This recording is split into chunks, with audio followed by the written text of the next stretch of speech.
Now, geopolitical tensions, uncertainty about the future of the European Union, especially the couple of elections coming through in the second half of the year, and an increasingly unpredictable American president. These all combined to form the very tense context to this year's spring meetings of the International Monetary Fund and the World Bank this week. As the two bodies prepare to bring together thousands of delegates in Washington, 5 key themes are on the cards. That includes protectionism and trade, rising U.S. interest rates, which are having a knock-on effect elsewhere around the world, migration, obviously, political uncertainty, and how to boost productivity in many an economy. Donald Trump's arrival in the White House in late January has sparked worries about a new wave of protectionism among international bodies like the IMF. Fearing Trump and other populist politicians around the world could further dent already flaccid international trade, the fund will undoubtedly be using this week's meeting to issue fresh warnings around what it sees as the perils of this inward turn. Let's head over to Washington, D.C. now. Daniel Rangers will be covering those meetings. He joins us now live from that city. Daniel, right now, famine is a pretty big problem in several sub-Saharan states, from those in East Africa, which are facing a drought comparable to 2011, and that was a nightmare, all the way to Nigeria. 5 million people food insecure, according to the UN. How will these issues be tackled in the spring meetings? Well, I think the spring meetings can act as a major convening authority and also a way of drawing attention to this crisis. So we've got the world's media, financial journalists coming into Washington, drawing attention to the issues that the leaders will bring up during press conferences and documents and debates and all of that kind of thing.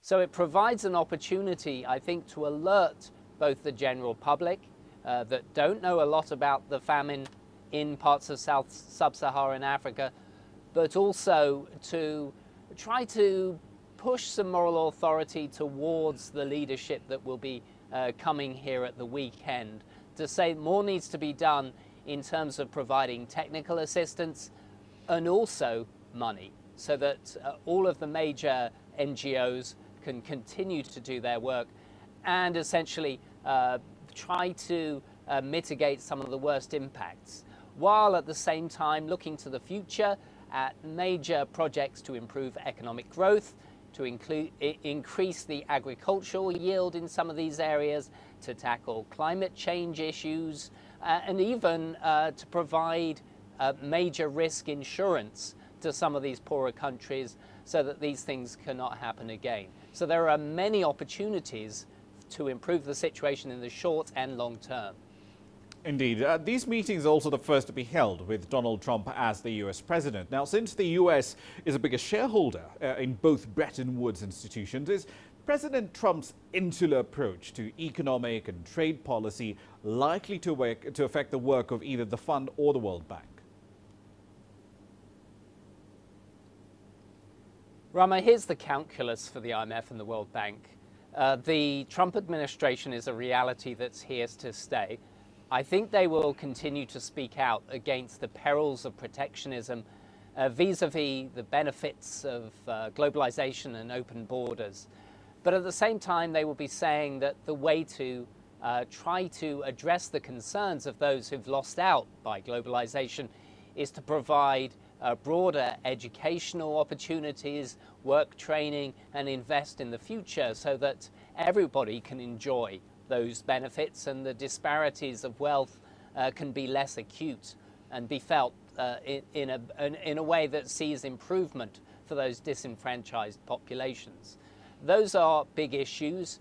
I think they have to be aware that as the US, as you say, biggest shareholder, they still have a major influence. If they were to become too political about protectionism, then they risk alienating the Trump administration, which after all has seen some of the globalists in the ascendancy in the past couple of weeks, including 2 former Goldman Sachs employees, Gary Cohn, who's now a very close advisor in the White House, and Stephen Mnuchin, who's directly going to be coming to these events as US Treasury Secretary.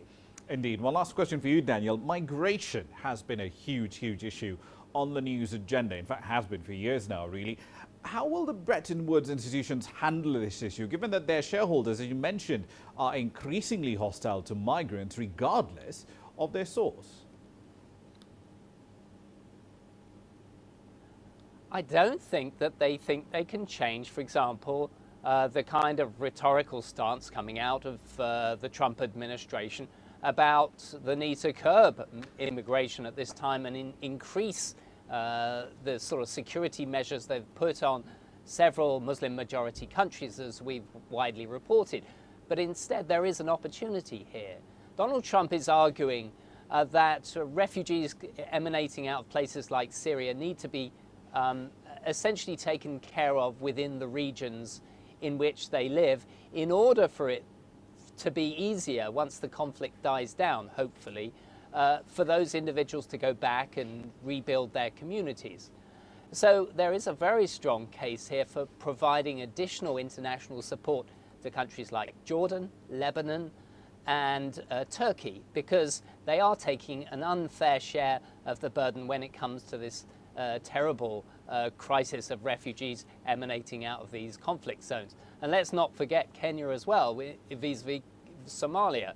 So I think there is a case here for a continuation of an argument that in order to address these very acute conflicts and ways to rebuild these communities in future, in fact, the Trump administration can work if it is willing to open its pocketbook and continue to provide strong funding, strong leadership, and international collusion on trying to resolve some of the causes of this instability, that actually, in reality, they could work well together.